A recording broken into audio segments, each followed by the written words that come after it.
Acordo de manhã para prosear no mundo do campo, as notícias escutar. Vem com a gente em toda a região com o seu programa Paracatu Rural.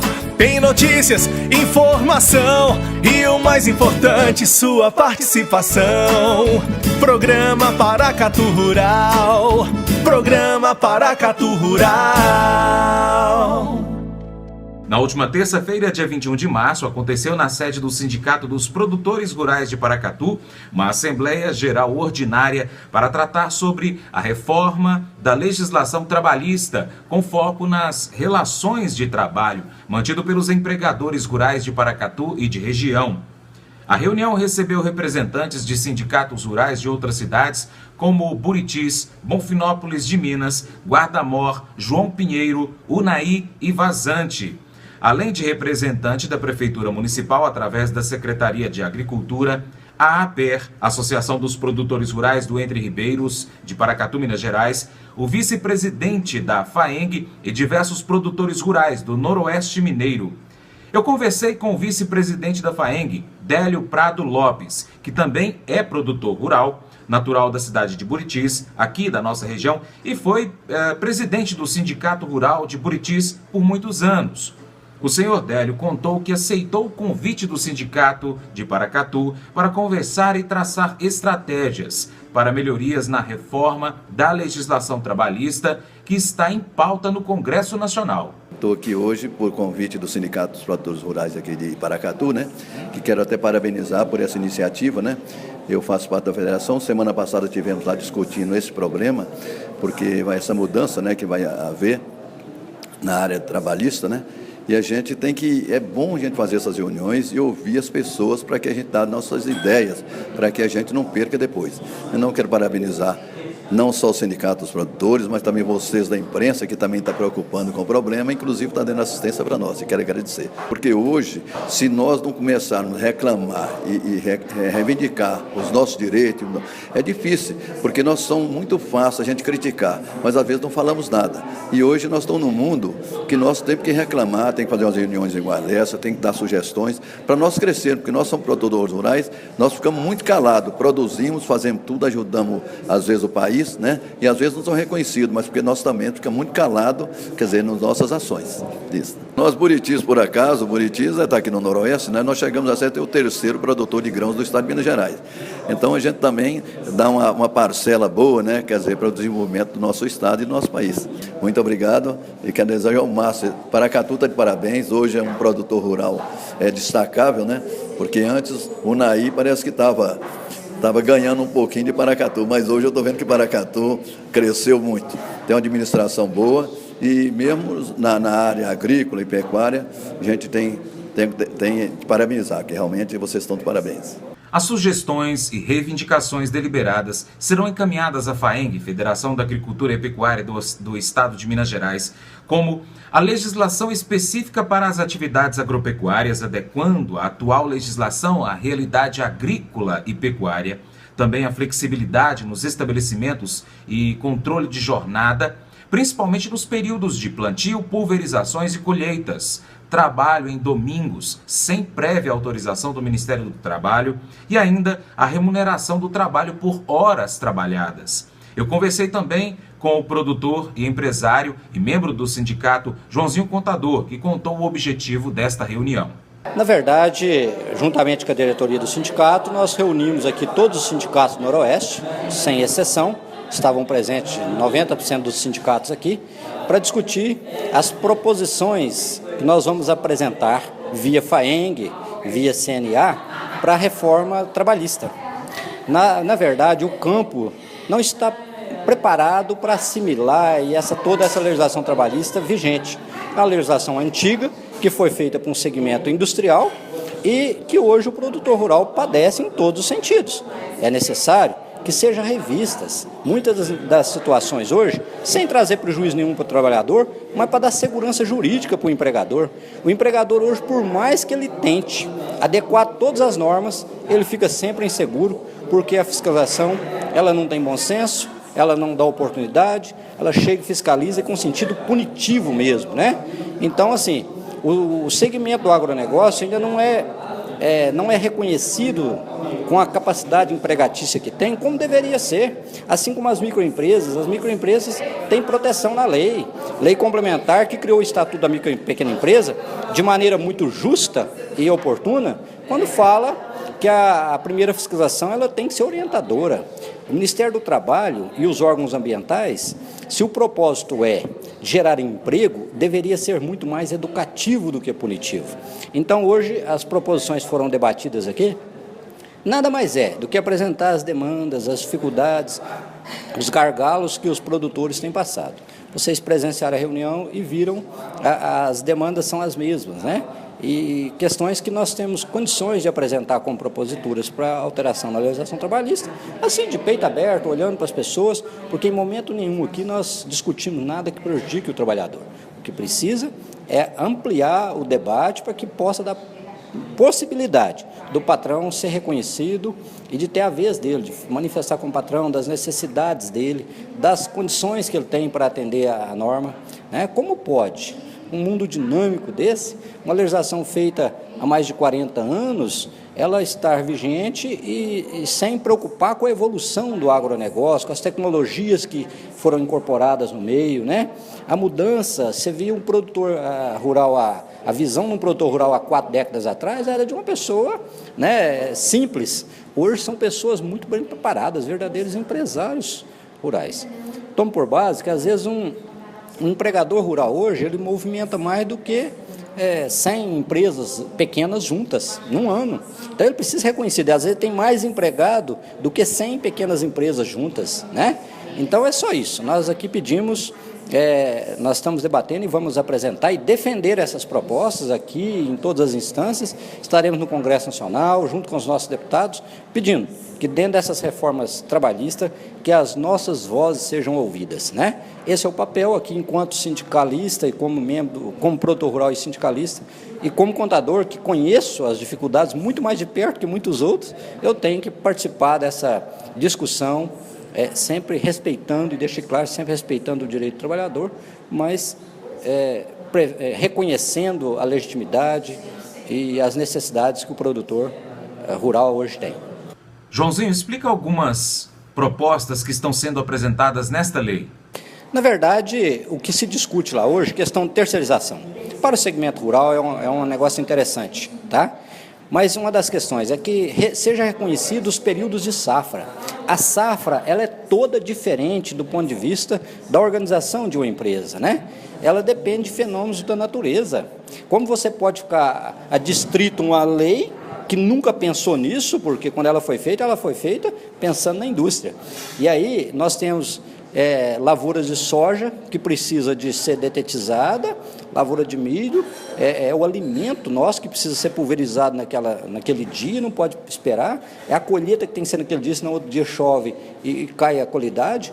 Então essas situações, elas precisam ser ouvidas pelos deputados, pelas autoridades políticas e tentar modificar, convencer a sociedade. Não é difícil, porque não tem nada de irregular nisso daqui. O que nós queremos é o reconhecimento, é que o Ministério do Trabalho também seja um órgão muito mais orientador do que penalizador, né? Não pode ser o patrão ser visto como um algoz da sociedade. Pelo contrário, né? Ele é a pessoa que sustenta, que garante os empregos, e os números estão aí.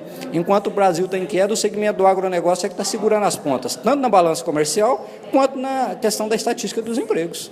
Na relação trabalhista, então, um depende do outro, né, Joãozinho? O patrão depende do empregado, o empregado depende do patrão. Correto, e o país está amadurecido para isso, né, para essa situação. O patrão hoje é um patrão diferente, ele é empresário, né? Então, assim, a gente que está lá na lida com a contabilidade, a gente vê que não tem mais aquela intenção do patrão de dar prejuízo. Ele quer cumprir a norma. O problema é que você sempre está em déficit. Por mais que ele busque aperfeiçoar, por mais que ele tente atender, a fiscalização sempre vai achar que tem que penalizar, porque se não penalizar, ela não fez o papel dela, né?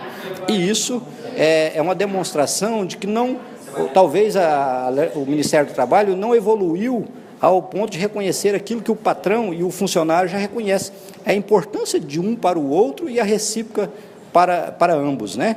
E para a sociedade, para a nossa economia. Então, é isso que a gente está buscando. Nós precisamos debater mais e, de certa forma, difundir essas ideias, porque, em regra, o produtor rural também é muito omisso, né? Dificilmente reúne, como foi feito aqui hoje, para debater seus interesses, e enquanto as categorias facilmente reúnem, né? Então, assim, é importante. A gente precisa ampliar o debate, a relação, o fortalecimento do sindicato, das instituições sindicais é muito bom, né? E muitos pontos que estão ali a gente entende que na lei tem muitos pontos que são prejudiciais. Eles vão vir para prejudicar ainda mais e tornar mais engessado a gestão, muito mais engessada a gestão do patrão, do produtor rural. Eu considero que é um momento histórico, porque em Paracatu nós nunca tivemos a oportunidade de fazer uma reunião com uma concentração de tantas autoridades representativas da categoria, né? Eu nunca lembro, nos registros aqui, eu faço muito tempo que eu sou diretor desse sindicato, e eu não lembro de constar nos registros, nos anais dessa casa, nada nesse sentido, né? Então, hoje, talvez, como é uma proposta que foi aberta para nós, a possibilidade de apresentar sugestões para serem encaminhadas, e às vezes apresentada até com emenda ao projeto de lei que está em trâmite, talvez nos próximos 50 anos a gente não veja isso acontecer mais, né? Então, é um momento histórico, sim, e nós vamos lutar por ele enquanto tiver uma possibilidade qualquer, por mais remota que seja, nós vamos estar lutando para aperfeiçoar a lei e adequar a realidade do nosso país e principalmente da nossa região, né? Você olha que nosso Noroeste, a dimensão dele é um celeiro de produção e reconhecimento zero. E voltando a falar sobre a reunião no Sindicato dos Produtores Rurais para a elaboração de propostas a serem apresentadas no Congresso Nacional a respeito da reforma da legislação trabalhista, outras demandas discutidas foram a terceirização de trabalho em etapas do ciclo produtivo, o credenciamento ou autorização de agentes para o treinamento de trabalhadores além do Senar, a liberação da contratação de menores aprendizes nas atividades agropecuárias sem a medição dos órgãos, hoje credenciados, que tornam então os procedimentos e custos impraticáveis. A alteração na Lei 10.101/2000 quanto à permissão aos empregadores, pessoas físicas, na prática e distribuição de lucros e resultados, o que hoje é vedado e permitido somente para as pessoas jurídicas. E também que seja estendido o tratamento diferenciado conferido a micro e pequenas empresas, no que tange à fiscalização do Ministério do Trabalho e do Meio Ambiente, no aspecto obrigatoriamente a dupla visita, sendo a primeira de caráter orientador. Julieta Azevedo, produtora rural do município de Buritis, disse ao Paracatu Rural que o governo precisa estabelecer as formas de trabalho de acordo com cada área, pois não é possível comparar as atividades urbanas com as rurais. Bom, o que nós precisamos é tentar nos unirmos, todos os brasileiros, na área do agronegócio, tanto da pecuária quanto da agricultura, para discutirmos um pouco sobre essa legislação nova que está surgindo para discutir o assunto de hora de trabalho, principalmente voltada para o campo, porque não faz o menor sentido o que vem acontecendo, né?